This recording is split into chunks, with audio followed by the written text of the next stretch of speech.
Assalamualaikum warahmatullahi wabarakatuh. Waalaikumsalam warahmatullahi wabarakatuh. Pada mata kuliah geologi lingkungan kali ini, saya akan mempresentasikan tentang bahan galian untuk energi, yaitu batu bara.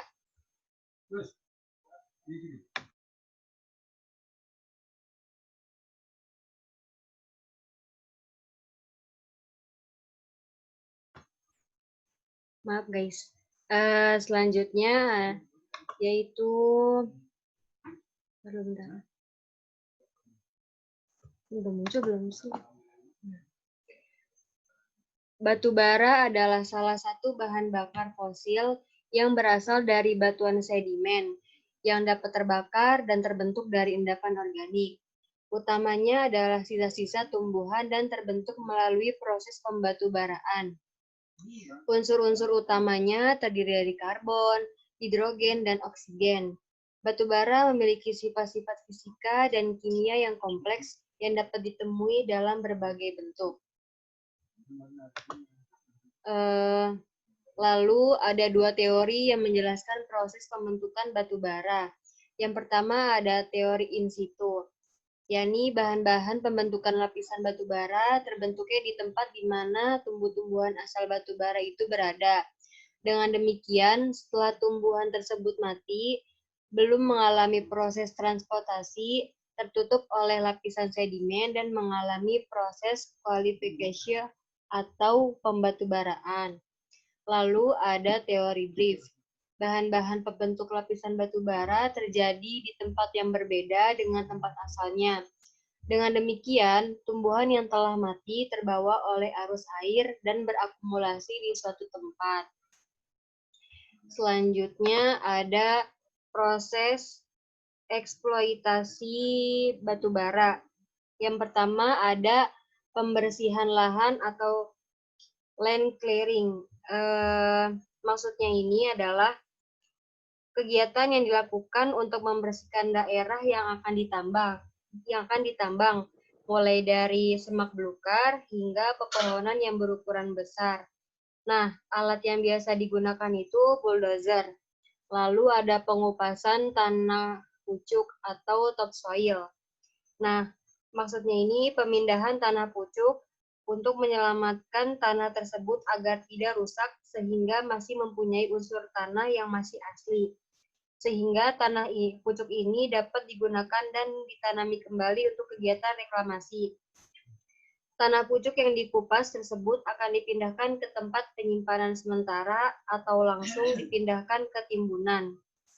Nah, selanjutnya ada pengupasan tanah penutup atau stripping overburden, yaitu material tanah penutup merupakan material lunak atau soft rock, maka tanah penutup tersebut akan dilakukan penggalian bebas.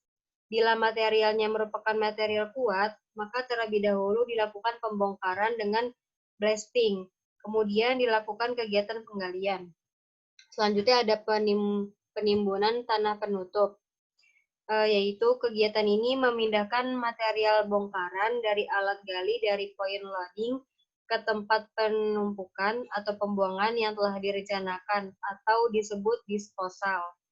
Selanjutnya ada proses coal cleaning, yaitu untuk membersihkan pengotor yang berasal dari permukaan batu bara yang berupa material sisa tanah penutup yang masih tertinggal sedikit, serta pengotor lainnya yang berupa pengendapan seperti air permukaan, air hujan, atau longsoran. Hasil kegiatan coal cleaning ini adalah lapisan batu bara yang bersih dan berkualitas. Selanjutnya ada penambangan batu bara. Nah, proses ini merupakan proses pengambilan batu bara dari pembersihan sampai pengisian batu bara ke alat angkut untuk kemudian diangkut ke tempat penampungan. Selanjutnya ada pengangkutan batu bara ke coal hauling. Kegiatan ini merupakan pengangkutan batu bara dari lokasi tambang menuju stockpile atau tempat penampungan untuk dikelola. Selanjutnya ada Romstock.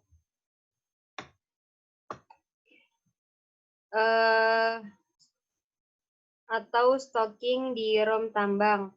Tambang digunakan tempat rehandling batubara dari pit untuk selanjutnya diangkut menggunakan truk hauling ke fasilitas coal crushing. Yang kesembilan ada crushing.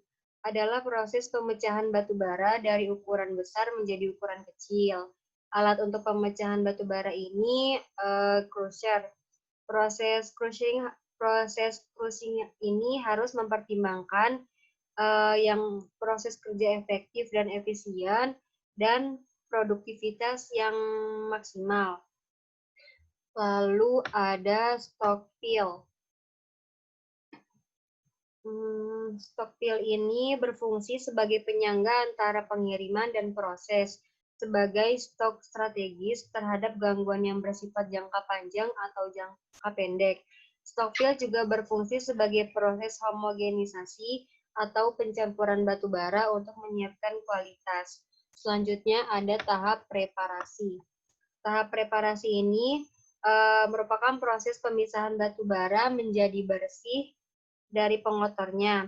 Proses yang pertama ada tempat penampungan batu bara mentah yang masih mentah memiliki mineral-mineral pengotor, lalu pengurusan dan penghancuran, penetapan ukuran, tempat penyortiran adalah tempat batu bara yang telah disortir atau pemisahan berdasarkan ukuran kadar, penanganan produk atau batu bara yang telah disortir setiap diangkut, transportasi pemeriksaan alat-alat, pengawasan pekerjaan.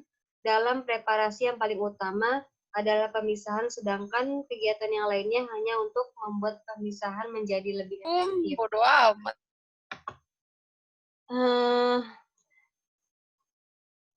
Selanjutnya ada manfaat batu bara dalam kehidupan sehari-hari. Yang pertama, ada sumber tenaga pembangkit listrik. Yang kedua, ada menghasilkan produk gas. Batu bara menjadi salah satu energi yang dapat menghasilkan suatu produk gas. Gas alam yang dapat keluar ini berasal dari batu bara yang masih ada di dalam tanah. Lalu yang ketiga, manfaat batu bara yaitu bahan bakar yang berbentuk cair. Batu bara bisa juga dijadikan bahan bakar berbentuk cair yang bisa menggantikan bahan bakar minyak. Pada dasarnya, pengolahan batu bara menjadi bahan bakar yang berbentuk cair akan mengubah batu bara bubuk atau bongkahan yang kemudian dilarutkan dalam suhu yang tinggi. Selanjutnya ada macam-macam batu bara. Ada batu bara muda atau lignit atau batu bara bermutu rendah. Fisiknya itu lebih lembut dengan materi yang rapuh, berwarna suram seperti tanah, kadar karbon rendah, kandungan energinya rendah. Yang kedua, ada batu bara antrasit atau bermutu baik. Fisiknya keras, warna hitam dan mengkilat, kadar karbon tinggi, dan kandungan energinya rendah. Ada persebaran batu bara. Indonesia adalah salah satu produsen dan eksportir batu bara terbesar di dunia. Di Indonesia, endapan batu bara yang bernilai ekonomis terdapat di cekungan tersier yang terletak di bagian barat paparan Sunda yang sekarang termasuk Pulau Sumatera dan Kalimantan.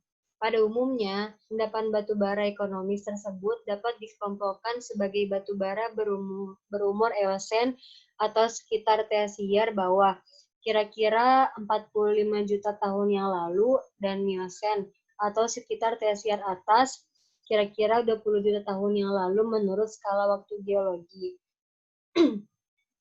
Batu bara ini terbentuk dari endapan gambut pada iklim purba sekitar khatulistiwa yang mirip dengan kondisi kini. Beberapa di antaranya tergolong gambut yang terbentuk di atas muka air tanah rata-rata pada iklim basah sepanjang tahun. Nah, berikut ada tambang-tambang batu bara yang ada di Indonesia.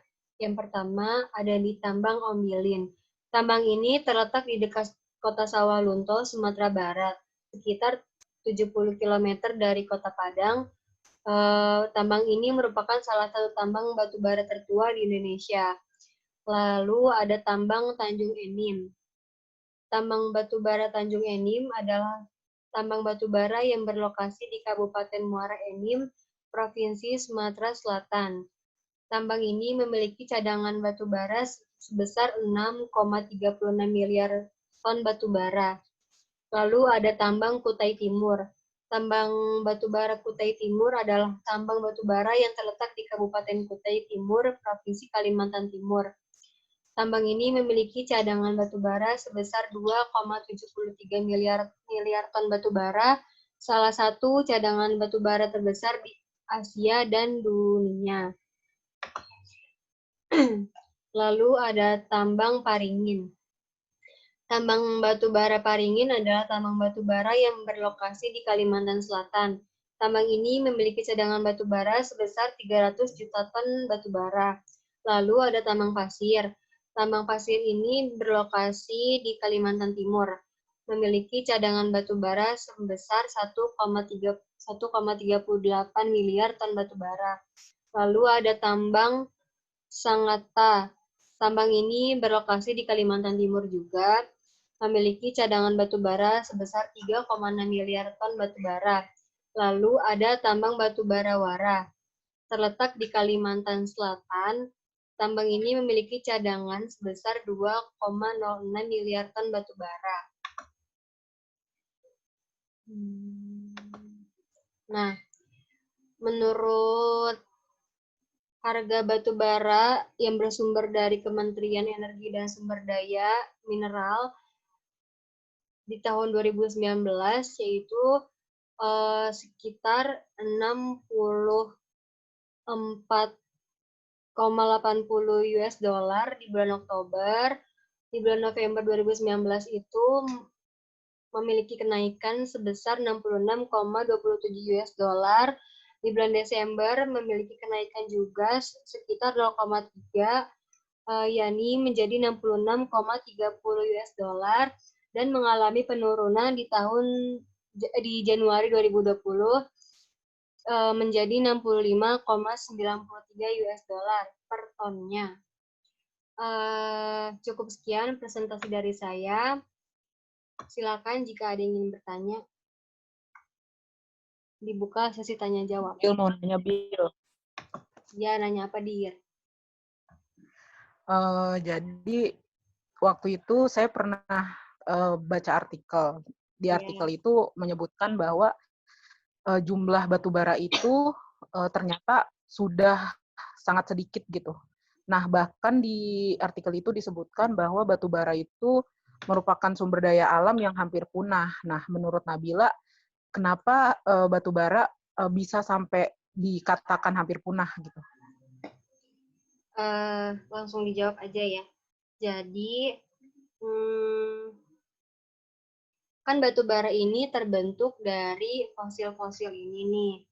Nah, karena fosil-fosil ini jarang ditemukan dan batu bara ini kan merupakan sumber kekayaan alam yang tidak dapat diperbarui. Terus banyak dari masyarakat kita atau di Indonesia itu sering pakai dan juga sering diimpor ke luar negeri.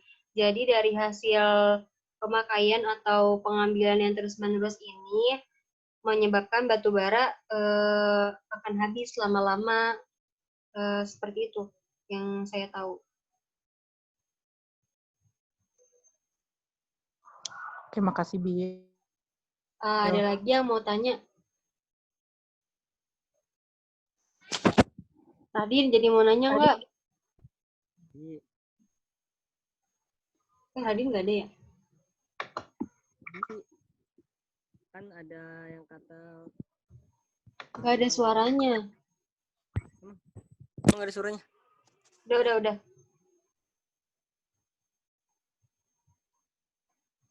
Din? Ada suaranya nggak sih? Ada, kecil. Nah, tadi kan di tambang batu bara di mana gitu tadi yang ada di Indonesia yang memiliki cadangan batu bara terbesar se Asia Tenggara ya.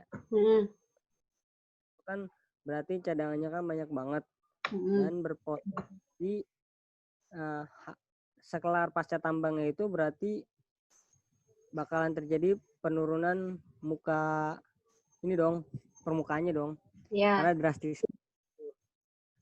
Apalagi kan udah pasti dikeruk di bawah banget itu. Nah, menurut Anda dampaknya itu apa aja yang bakal kemungkinan terjadi? Dari penambangan yang besar itu. Yang tadi yang besar ada di daerah mana? Lupa kan? Mana ya tadi? Kutai. Kutai ya? Kutai berarti Kalimantan kan? Ya. Ya. Nah, iya, Kalimantan kan juga tempatnya kan masih asri gitu. Ada lagi nggak yang mau nanya?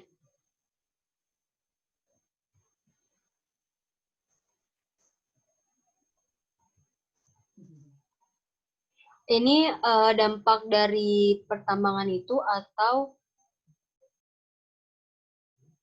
ini dampaknya maksudnya keseluruhan, Din? Iya.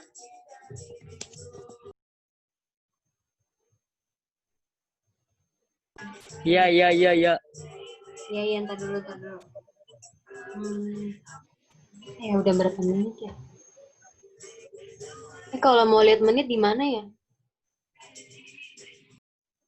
Baru 24 menit, Bil. Kan secara nggak langsung itu kan ngerusak ekosistem di Kalimantan banget. Ya. Bentar.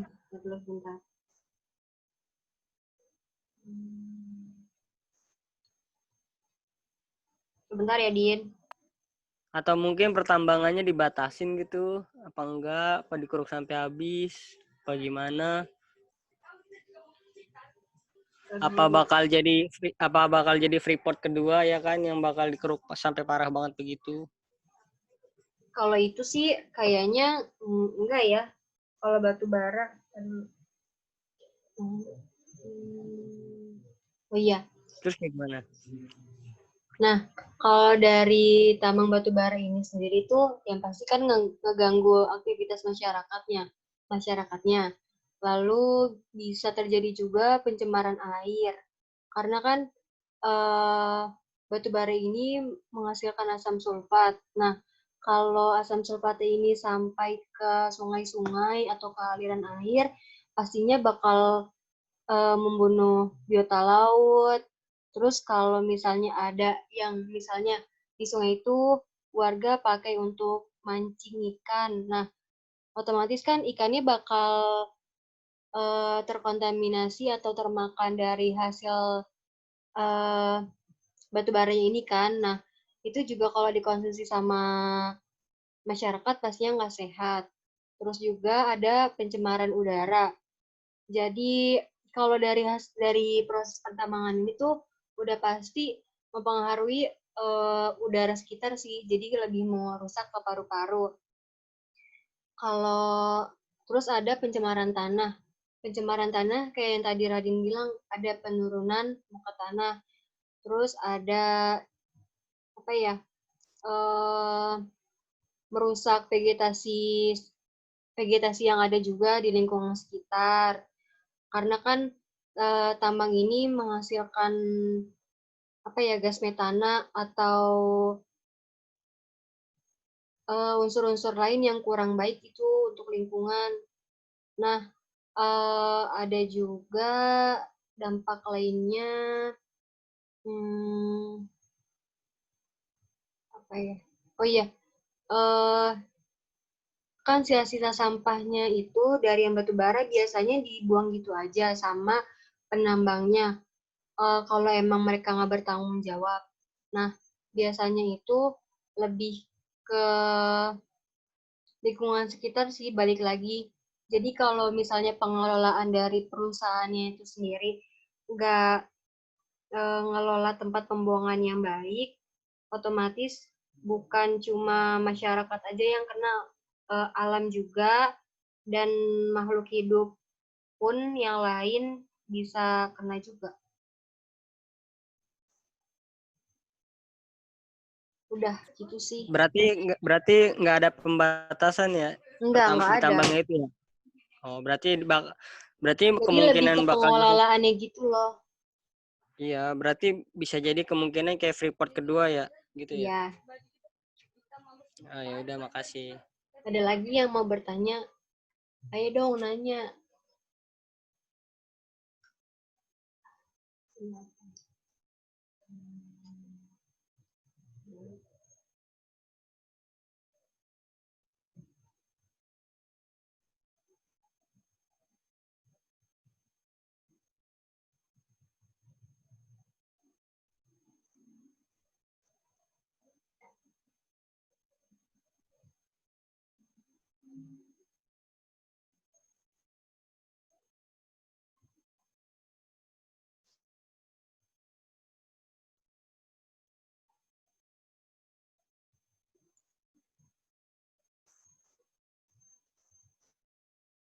Gu, mau nanya nggak, Gu? Ada yang mau lagi nggak? Dia, Kamzia, Dira udah. Gu, biasanya nanya, Gu. Esti, Iis, Irma, Nanya dong. Tias, Nia, Nadia, Malik. Mau nanya nggak?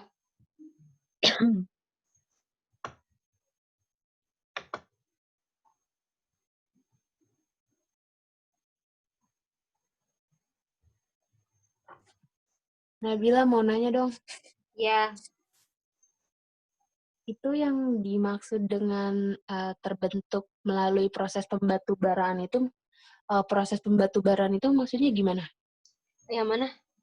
Yang ini? Ya.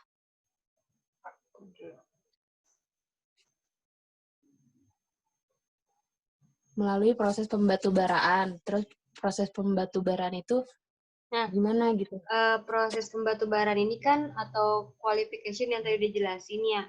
Jadi antara proses biologi, kimia, fisika yang terjadi karena pengaruh dari sedimen itu. Jadi dari proses awalnya itu loh, dari proses gabungan biologi, kimia, fisikanya.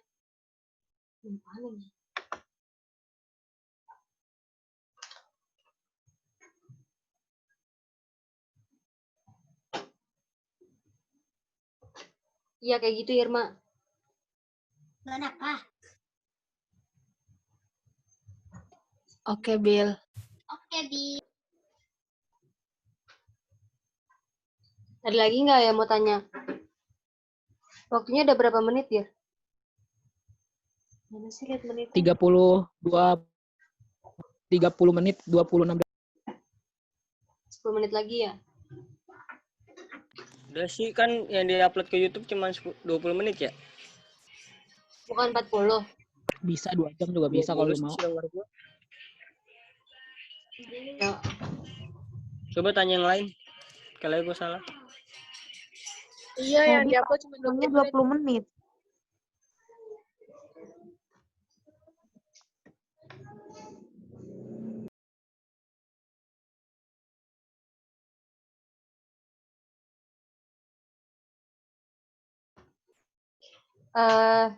Nggak ada yang mau tanya lagi ya? Ya udah, terima kasih teman-teman karena sudah memperhatikan presentasi saya kali ini. Kurang lebihnya mohon maaf. Wassalamualaikum warahmatullahi wabarakatuh. Waalaikumsalam warahmatullahi wabarakatuh. Makasih guys. Astagfirullah.